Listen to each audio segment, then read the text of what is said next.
So అందరికీ hi friends, welcome to Bhuvan TV YouTube channel.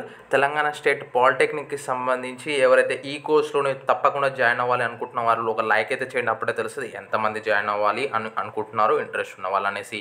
So ఈ వీడియోలో నేను కౌన్సిలింగ్ డేట్స్ అండ్ అదేవిధంగా ఏ కాలేజీలో ఎన్ని సీట్లు ఉన్నాయో దానికి సంబంధించిన పీడిఎఫ్ పెడతాను. అండ్ అదేవిధంగా సర్టిఫికేట్లు ఏవి కావాలనేది చెప్తాను. ఇంకా లేట్ చేయకుండా డైరెక్ట్గా వీడియోలోకి వెళ్ళిపోదాము. సో ఇంకా సబ్స్క్రైబ్ చేయకపోతే సబ్స్క్రైబ్ చేసేయండి friends. Let's get started. So నేను గూగుల్ సెర్చ్కి వచ్చేసి ఇక్కడ నేను భువన్ టీవీ అని సెర్చ్ చేశాను ఆల్రెడీ. సో దాని మీద క్లిక్ చేస్తాను. క్లిక్ చేసినాక మీకు ఫస్ట్ వెబ్సైట్ అయితే ఓపెన్ అవుతుంది, భువన్ టీవీ అనేసి. ఇది ఓపెన్ చేసేయండి. చేసినాక మీకు ఏంటంటే నేను ఈ పోస్ట్లో మీకు కౌన్సిలింగ్ డేట్స్కి సంబంధించిన అప్డేట్, అదేవిధంగా అండ్ మనకి ఏ కోర్సెస్ ఉన్నాయి దానికి సంబంధించిన పీడిఎఫ్ లింక్ పెట్టినాను. సో ఇదన్నీ చూసుకోవచ్చు. అండ్ డాక్యుమెంట్స్ ఏమేమి కావాలనేది కూడా చెప్పినా అనమాట. ఒకసారి చూద్దాము.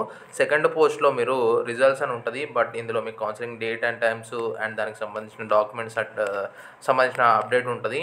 కొంచెం కిందికి స్క్రోల్ చేయండి. ఇక్కడ చూసుకోవచ్చు polytechnic courses 2025 seats college wise PDF అనేసి పెట్టినా కదా. సో ఇక్కడ మీరు కొంచెం స్క్రోల్ చేసుకున్నట్టయితే మీకు ఇక్కడ లింక్ అయితే పెడతాను. ఏది ఓకే, కొంచెం స్క్రోల్ చేద్దాం.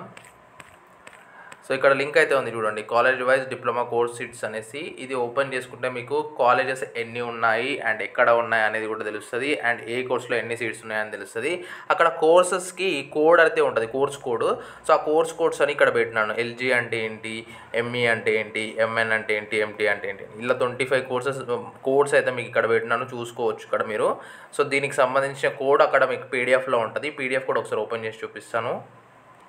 సో మీకు పీడిఎఫ్ ఓపెన్ చేయగానే ఈ విధంగా కనిపిస్తుంది. ఇక్కడ చూసుకోవచ్చు first government polytechnic college మాసప్ tank అయితే చూపిస్తున్నారు. అండ్ ఇక్కడ ఇది టైప్ వచ్చేసి జీఓవిటీ అంటే గవర్నమెంట్ అని, పీవీటీ అంటే ప్రైవేట్ అనేసి, ఏయూ అంటే ఆటోమొబైల్ ఇంజనీరింగ్, సిఎస్ అంటే కంప్యూటర్ సైన్స్ ఇంజనీరింగ్, ఇట్లా డబల్ అంటే ఎలక్ట్రానిక్ అండ్ సి అంటే కెమికల్ ఇంజనీరింగ్ ఇట్లా ఉంటుంది. సో ఇట్లా దీనికి సంబంధించి సీట్స్ ఎన్ని ఉన్నాయి, ఒకవేళ ఎంటీ ఉంటే ఆ కోర్స్ ఆ కాలేజ్లో లేదనేసి, లేకపోతే సీట్స్ లేవనేసి మీనింగ్ అనమాట. సో మీరు అన్నీ గుర్తుంచుకోండి. ఇక్కడ మనకు నెక్స్ట్ జేఎన్జీబీ అంటే Jawaharlal Nehru government polytechnic Ramanthapur and government polytechnic Warangal. So మీకు దగ్గరలో ఏది ఉందో అది చూసుకోండి. ఇక్కడ కాలేజెస్ మనకి ఆల్మోస్ట్ ఎన్ని ఉన్నాయి చూడండి. 1 సెకండ్. చాలా అయితే కాలేజెస్ ఉన్నాయి. ఆల్మోస్ట్ మనకు 646 ఉన్నాయి. గవర్నమెంట్ పాలిటెక్నిక్ షాద్ నగర్ లాస్ట్ది. అండ్ చూసుకోవచ్చు ఇట్లా మీరు అన్ని కాలేజెస్ మీకు దగ్గరలో ఏమున్నాయి చూసుకోవచ్చు. మీకు కౌన్సిలింగ్ అప్పుడు కూడా యూజ్ అవుతుంది. ఏ కాలేజ్ పెట్టుకోవాలంటే ఇక్కడ చూసుకోండి పీడిఎఫ్లో. ఇది డౌన్లోడ్ అయితే చేసుకోండి పక్క. అండ్ డాక్యుమెంట్స్ రిక్వైర్డ్ అని అన్నాను కదా, అవి కూడా చూద్దాం. సో దాని కిందనే మీకు డాక్యుమెంట్స్ రిక్వైర్డ్ అనేసి ఒక ఆర్టికల్ అయితే ఉంది కదా, అంటే మ్యాటర్. సో ఈ మ్యాటర్లో మనకి పాల్సెట్ ర్యాంక్ కార్డ్ కావాలి, హాల్ టికెట్ కావాలి. ఒకవేళ మీరు ఇక్కడ సైట్ అయితే క్లోజ్ అయిపోతుంది సో కొన్ని డేస్లో, మీరు అప్పటిలోపు అది డౌన్లోడ్ చేసి పెట్టుకోండి ఇన్ కేస్ ర్యాంక్ కార్డ్ కానీ హాల్ టికెట్ కానీ ఇంకా మీ దగ్గర లేకపోతే. And SSC 10th class mark sheet అంటే లాంగ్ మెమో కానీ షార్ట్ మెమో కానీ అండ్ దానికి సంబంధించిన టీసీ కానీ బోనాఫైడ్ కానీ మీ దగ్గర పెట్టుకోండి. అండ్ టీసీ ఇక్కడ పెట్టినారు స్పెసిఫిక్గా. ఓకే, ఆధార్ కార్డు అండ్ దానికి రిజిస్టర్ అయిన మొబైల్ నెంబర్ కూడా మీ దగ్గరే ఉండాలి at the time of counselling. డెఫినెట్గా దానికి ఓటీపీస్ వచ్చే ఛాన్సెస్ ఉన్నాయి. And study certificates 6th to 10th అంటే మీకు బోనాఫైడ్ కానీ అండ్ లేదంటే టీసీ కానీ పక్కన పెట్టుకోవాలి. సో స్టడీ సర్టిఫికేట్ అంటే అదే. అండ్ ఇన్కమ్ సర్టిఫికేట్ డెఫినెట్గా మీరు అయితే ఉండాలి. అది ఆఫ్టర్ Jan 1 నుంచి ఇష్యూ అయి ఉండాలి. అండ్ క్యాస్ట్ సర్టిఫికేట్ ఒకవేళ మీరు ఎస్సీ ఎస్టీ బీసీ అయితే మీకు క్యాస్ట్ సర్టిఫికేట్ ఉంటుంది. లేదా ఈడబ్ల్యూఎస్ కానీ ఈబీసీ కానీ ఎట్లాంటివి ఉన్నా కూడా మీరు ఒకవేళ అప్లికేషన్ అప్పుడు మెన్షన్ చేసి ఉంటే ఇప్పుడు కావాలా, లేకపోతే ఇన్కమ్ సర్టిఫికేట్ మ్యాండేటరీగా ఉండాలా. And residence certificate in case మీరు ఒకే దగ్గర 10 years కానీ అట్లా ఉంటే, తెలంగాణలో నాన్ లోకల్ వాళ్ళు ఉంటే, సో మీకు రెసిడెన్స్ సర్టిఫికేట్ అయితే ఉండాలి.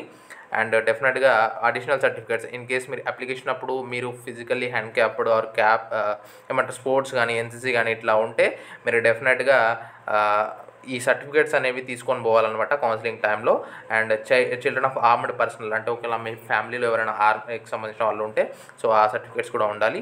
అండ్ మైనారిటీ సర్టిఫికేట్స్ లేదంటే లోకల్ స్టేటస్ సర్టిఫికేట్స్ ఇట్లా అయితే ఉండాలి. అండ్ డెఫినెట్గా మీరు ఒక సెట్ ఆఫ్ జిరాక్స్ కాపీస్ ఇక్కడ 2 అని చెప్పినారు, ఒక సెట్ తీసుకొని అయితే మీరు మీ దగ్గర పెట్టుకోండి. అండ్ క్యారీ ఒరిజినల్స్ తీసుకుపోవాలండి, మళ్ళీ మీరు డూప్లికేట్స్ తీసుకోకండి. And submit 2 set of photo copies and మీ దగ్గర ఒక ఫోటో కాపీస్ కూడా ఉండాలన్నమాట. సో ఇదనమాట ఈ వీడియోని మీరైతే మీ ఫ్రెండ్స్తో షేర్ చేసి వాళ్ళకి డెఫినెట్గా తెలియజేయండి. అండ్ భువన్ టీవీ సెకండ్ పోస్ట్లో ఈ అప్డేట్స్ అయితే ఉన్నాయి. మీరు భువన్ టీవీ అని సెర్చ్ చేసుకొని ఓపెన్ చేయండి. అండ్ ప్రాబ్లం ఏం లేదు, మీరు ఇక్కడ నుంచి పీడిఎఫ్ కూడా డౌన్లోడ్ చేసుకోండి. అండ్ ఎటువంటి డౌట్నో కామెంట్ చేయండి. అండ్ మరిన్ని అప్డేట్స్ కోసం మన ఛానల్ లైక్ అండ్ సబ్స్క్రైబ్ చేయడం మర్చిపోతుంది friends. So this is Bhuvan signing out. జై హింద్.